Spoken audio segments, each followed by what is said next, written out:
नमस्कार, स्वागत करती हूं आप सभी का भारत 24 पर। मैं हूं आपके साथ पूर्णिमा मिश्रा और वक्त है इंडिया स्टोरी का। सुपर पावर, यह शब्द सुनना आजकल काफी आम हो गया है, क्योंकि आजादी से पहले ग्रेट ब्रिटेन तो आजादी के बाद से अमेरिका रूस को सुपर पावर के रूप में देखते, सुनते और समझते रहे। लेकिन बीते एक दशक में इस शब्द का इस्तेमाल भारत के संदर्भ में भी किया जाने लगा है। दुनिया का कोई राष्ट्राध्यक्ष हमारे प्रधानमंत्री को बॉस कह रहा है, कोई पैर छू रहा है, कोई सारे नियम कानून तोड़कर हमारे प्रधानमंत्री के स्वागत के लिए एयर बेस पर खड़ा है। यह सब हकीकत में हो रहा है और ऐसे में सवाल उठता है कि कभी सांप सपेरों का देश कहे जाने वाले भारत ने खुद को सुपर पावर वाली रेस में शामिल कैसे किया? कब समय बदला और कब दुनिया में वर्ल्ड ऑर्डर बदला? कब हमारे साथ सुपर पावर शब्द जुड़ने लगा? इसके लिए सबसे पहले सुपर पावर होने का मतलब समझना होगा। सुपर पावर होना होता क्या है? एक देश के लिए सुपर पावर होने का मतलब होता है जमीन, आसमान और समुद्र पर सबसे शक्तिशाली प्रभुत्व होना। एक भी मोर्चे पर आप कमजोर पड़ते हैं तो सुपर पावर की श्रेणी से बाहर हो जाते हैं और सुपर पावर बनने का सबसे पहली एलिजिबिलिटी और उसका क्राइटेरिया है इकोनॉमी, यानी कि अर्थव्यवस्था। जमीन पर भारत की इकोनॉमी कैसे काम कर रही है, यह दुनिया भर की रेटिंग एजेंसीज खुद बताती हैं आंकड़ों के जरिए। स्पेस में हम अब किसी से पीछे नहीं, यह भी सब जानते हैं। लेकिन समुद्र में हमारी स्थिति क्या है, यह समझना भी जरूरी है। समुद्र में होते सबसे बड़े क्रांतिकारी बदलावों को हमारे शहर में छपने वाले अखबार शायद इग्नोर कर जाते हैं और शायद यही वो वजह है कि हम भारत में हो रही नीली क्रांति का खा गाघा भी नहीं जानते हो। यकीन करिए, यह आज के दौर की सबसे बड़ी ग्रोथ स्टोरी है, जिसकी स्टोरी टेलिंग हम आज करेंगे अपने खास शो इंडिया स्टोरी में।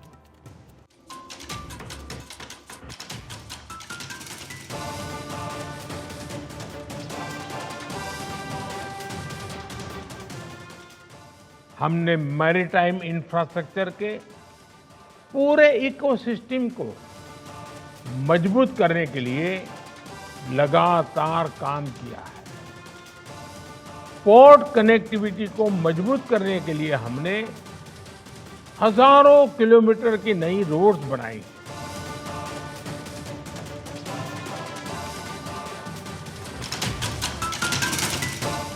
पोर्ट्स फॉर प्रॉस्पेरिटी और पोर्ट्स फॉर प्रोग्रेस का हमारा विजन धरातल पर लगातार बदलाव ला रहा है।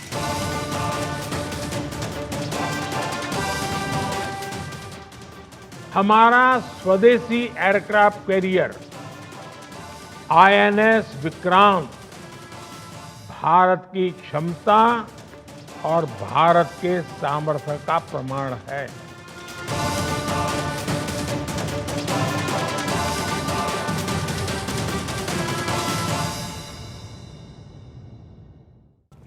समुद्र और ट्रेड का सबसे पहले संबंध आप समझिए।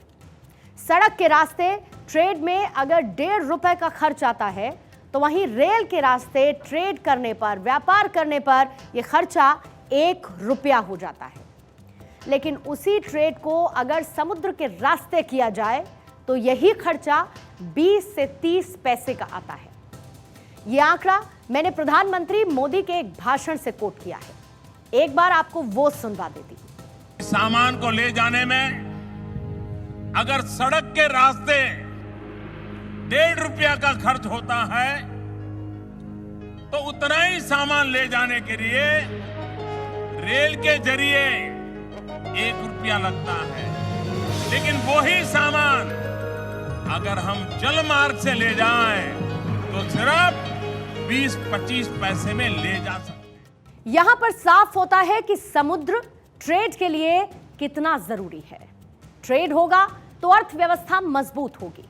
हालांकि यह समझाने की जरूरत नहीं, क्योंकि समुद्र और अर्थव्यवस्था का संबंध सदियों पुराना है। ऋग्वेद में भी हमें इसका जिक्र देखने को मिलता है। Indian literature, art, sculpture, archaeology, हर जगह इसका उल्लेख है। लेकिन बीते एक दशक में बहुत हद तक ये तस्वीर बदली है। एक अदृश्य बदलाव देखने को मिल रहा है और इस बदलाव को हमने भारत की नीली क्रांति का नाम दिया है, क्योंकि ये ब्लू इकोनॉमी ऑफ इंडिया का सबसे स्ट्रॉन्ग सेगमेंट साबित हो रहा है। इस स्ट्रॉन्ग सेगमेंट की टाइमलाइन को देखते हैं, मतलब कि बिगिनिंग यानी कि हम कहां पर खड़े थे और उसके बाद फिलहाल हम कहां हैं और अब हमें आगे कहां पर पहुंचना है, उसको समझने के लिए सबसे पहले आप ये दो तस्वीरें देखिए। यहां पर आपके दाएं हाथ पर दिख रही तस्वीर है एसएस लॉयल्टी की। यह भारत की पहली कार्गो शिप थी जो कि 1919 में शुरू हुई। और आपके बाएं हाथ पर दिख रही है गुजरात के मांडवी पोर्ट पर बन रही made in India giant cargo ship. इसकी क्षमता हजारों टन है। यह शिप भारत में ही बनेगी, भारत के लिए ही व्यापार करेगी। मतलब वाहन भी हमारा, सामान भी हमारा और इससे पैदा होने वाला पैसा भी हमारा। आज का भारत अगले 25 सालों में विकसित होने के लक्ष्य पर काम कर रहा है। हम हर सेक्टर में क्रांतिकारी परिवर्तन ला रहे हैं।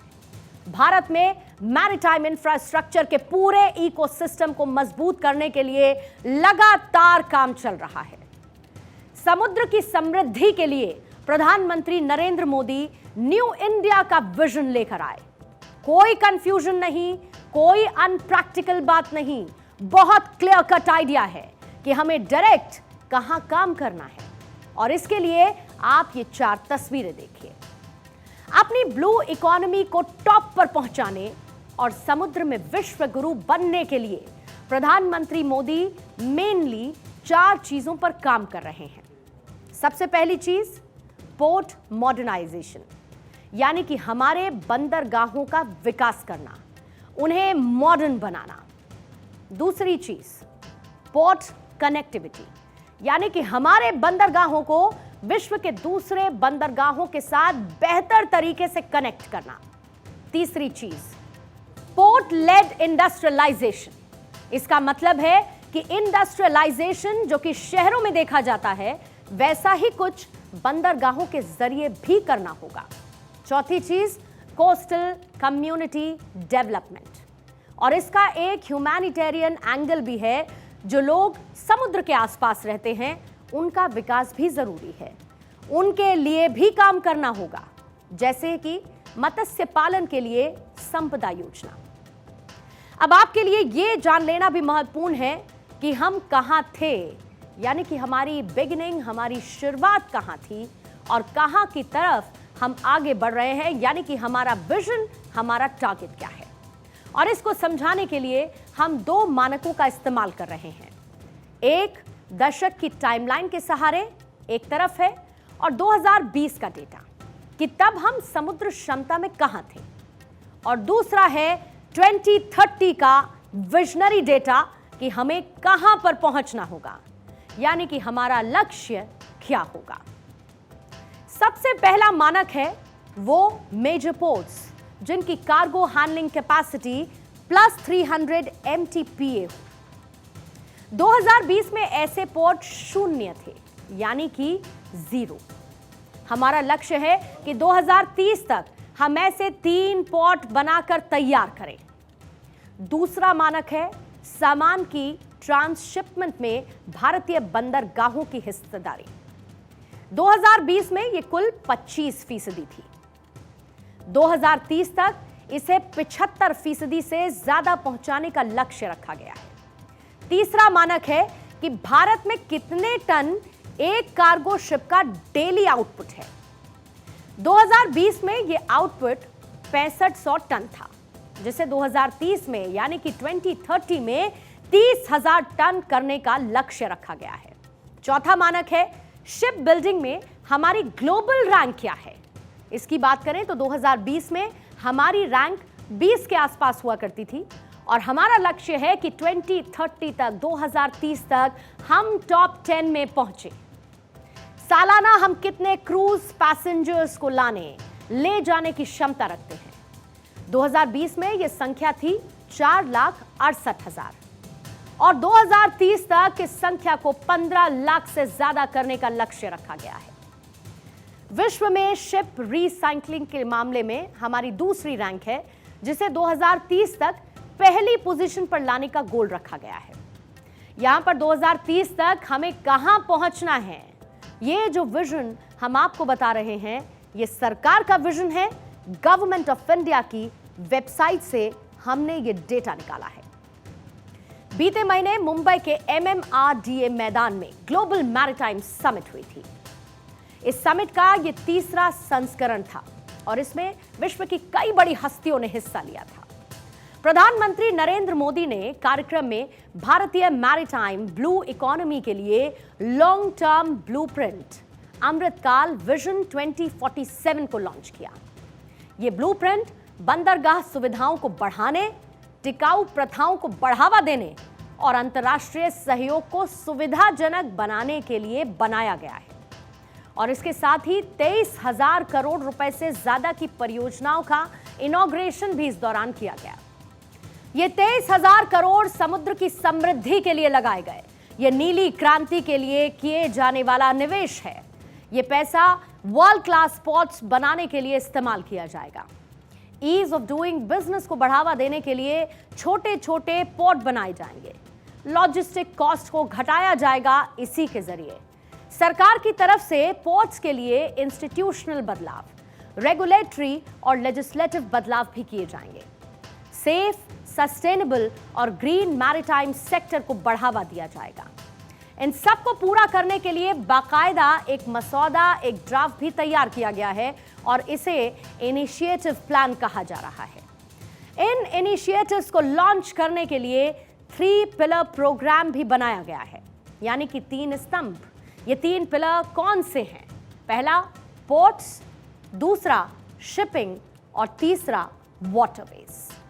इन 3 पिलर को मजबूत करने के लिए प्रधानमंत्री नरेंद्र मोदी ने 150 से ज्यादा इनिशिएटिव पर काम करना शुरू कर दिया है। पोर्ट्स के लिए वर्ल्ड क्लास पोर्ट इंफ्रास्ट्रक्चर तैयार किया जाएगा। स्मार्ट पोर्ट्स बनाए जाएंगे। शिपिंग के लिए शिप बिल्डिंग, इनके मेंटेनेंस और रिसाइकलिंग में आत्मनिर्भर बनना होगा। शिपिंग पॉलिसी में रिफॉर्म किए जाएंगे। Ocean, coastal and island cruise hub develop किए जाएंगे। World class maritime research, education और ट्रेनिंग सेंटर बनाए जाएंगे। वहीं जलमार्ग यानी कि वाटरवेज के लिए कार्गो मूवमेंट को प्रमोट किया जाएगा। रीजनल कनेक्टिविटी को बढ़ाया जाएगा। कोस्टल इंटीग्रेशन पर भी काम किया जाएगा। इसके साथ ही रिवर क्रूज टूरिज्म पर भी जोर दिया जाएगा। अब देखिए, ये तो हुआ प्रधानमंत्री नरेंद्र मोदी का नीली क्रांति को लेकर विजन। अब बात करते हैं इस विजन से भारत की आर्थिक तस्वीर कैसे बदलेगी। मोदी के मैरीटाइम विजन 2030 से 3 लाख से 3.5 लाख तक का इन्वेस्टमेंट आएगा और ये ह्यूज है। 20 लाख से ज्यादा रोजगार के अवसर पैदा होंगे। ट्रेड की कॉस्ट में 23,000 से 27,000 करोड़ की कमी आएगी। विकास की ये तस्वीरें हमें भारत के मेजर पोर्ट्स पर देखने को मिलेंगी, यानी कि गुजरात, महाराष्ट्र, गोवा, कर्नाटक, केरल, पश्चिम बंगाल, ओडिशा, आंध्र प्रदेश।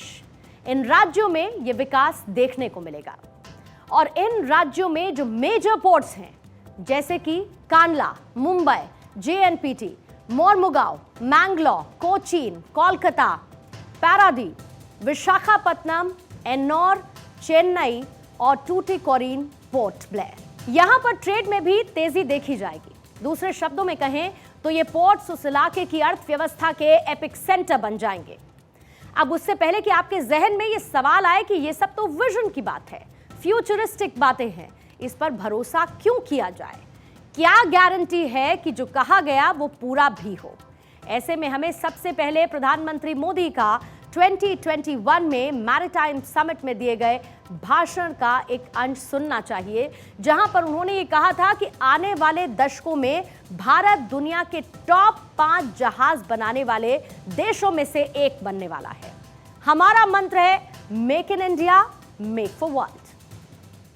शिप बिल्डिंग और रिपेयर सेक्टर पर भी हमारा बड़ा फोकस है। हमारा स्वदेशी aircraft carrier INS Vikrant Bharat की क्षमता और भारत के सामर्थ्य का प्रमाण है। अगले दशकों में भारत दुनिया के टॉप 5 शिप बिल्डिंग नेशंस में से एक होने जा रहा है। हमारा मंत्र है make in India, make for world. Make in India, make for world, ये हुआ दावा। अब इस दावे का ट्रेलर आपको दिखाते हैं और इसको देखने के लिए सीधे केरल लिए चलते हैं। केरल में एक पोर्ट बनकर तैयार है। ये पोर्ट बनाया गया है विजिंजम में और इस पोर्ट की कुछ खास बातें उनको एक नजर के जरिए समझ लीजिए। विजिंजम पोर्ट से भारत का व्यापार तेजी से होगा। इस पोर्ट से भारत का एक्सपोर्ट जिस पर खर्च कम होगा और विजिंजम पोर्ट से भारत की कमाई भी बढ़ेगी।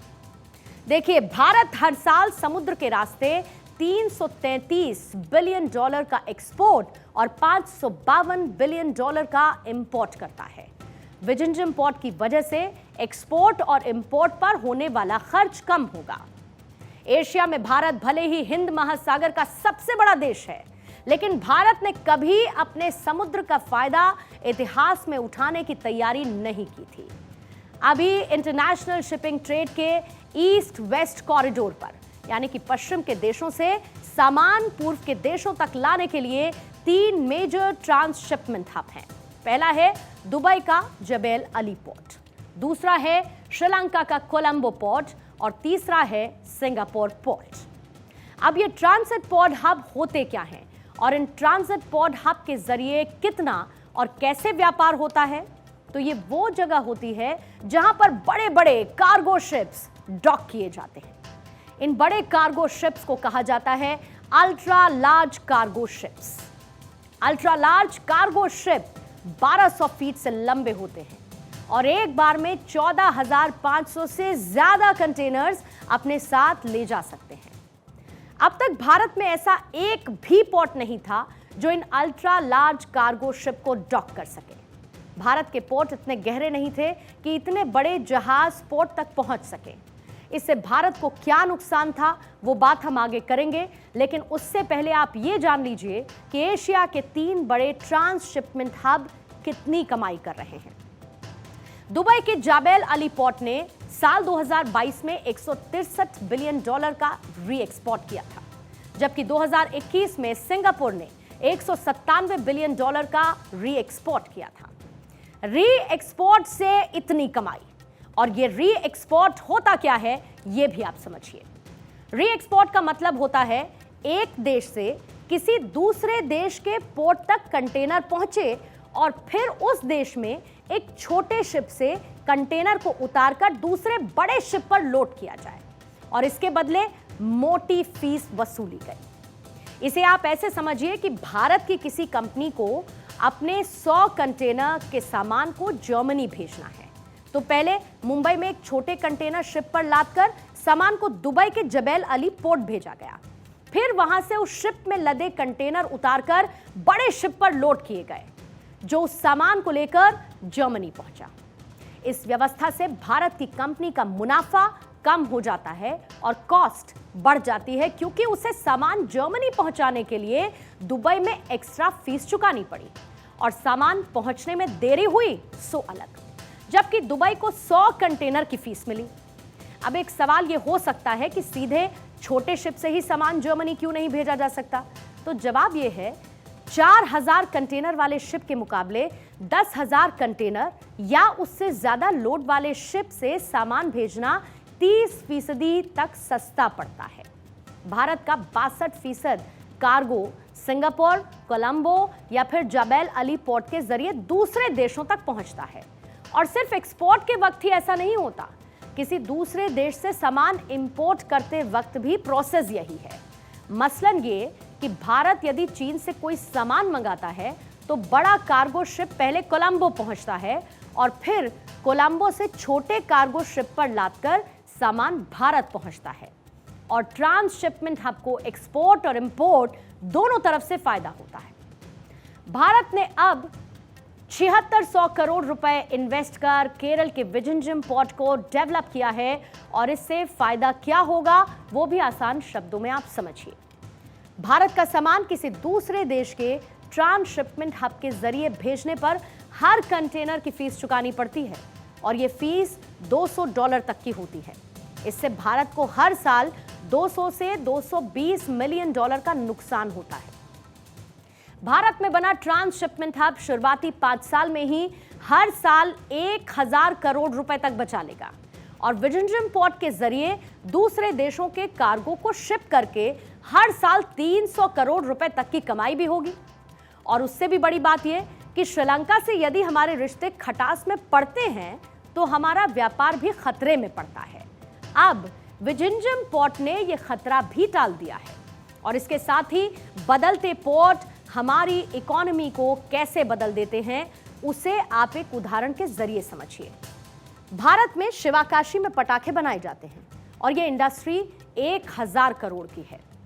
भारत के पटाखों की पोलैंड और रूस में भी भारी डिमांड रहती है, लेकिन पटाखों को खतरनाक बताकर कोलंबो और जबेल अली पोर्ट पर मौजूद बड़े चीनी जहाज पटाखों को लेकर ही नहीं जाते, क्योंकि वो चीन में बने पटाखे एक्सपोर्ट करते हैं और चीन का पटाखा बाजार 45,000 करोड़ का है और शिवकाशी से छोटे शिप में पटाखे भेजने से कीमत भी बढ़ जाती है। अब विजिंजम पोर्ट के जरिए भारत अपने पटाखे एक्सपोर्ट कर सकेगा और यदि उसने वर्ल्ड के 15% बाजार पर भी कब्जा कर लिया तो भारत का पटाखा बाजार 2000 करोड़ से ज्यादा का हो जाएगा। अब आप जरा ये सोचिए कि ये महज एक पोर्ट की बात हमने की, एक पोर्ट को बदल देने से कितने आंकड़े बदल गए हैं, कितने लोगों की कमाई बदल गई है और तो और इस इलाके की तस्वीर भी बदल गई है। ऐसे में जब पीएम मोदी के विजन 2030 और अमृतकाल विजन 2047 तक हम उस लक्ष्य को भी पालेंगे, तब हम कहां पर खड़े होंगे, मुझे ये कहने में कोई गुरेज नहीं कि हम महाशक्ति यानी कि सुपर पावर बनने जा रहे हैं। धरती की बात हो, अंतरिक्ष की बात हो या फिर समुद्र की बात हो, हमारा तिरंगा सबसे ऊपर लहराने के लिए तैयार है। भारत विकास के कई हाईवेज पर छलांग भरने के लिए तैयार है, क्योंकि भारत के पास आधुनिक सोच के साथ साथ परंपरागत ज्ञान, विज्ञान और सदियों के अनुभव का खजाना भी है और यही है बदलते भारत की ब्लू इकोनॉमी की नई तस्वीर।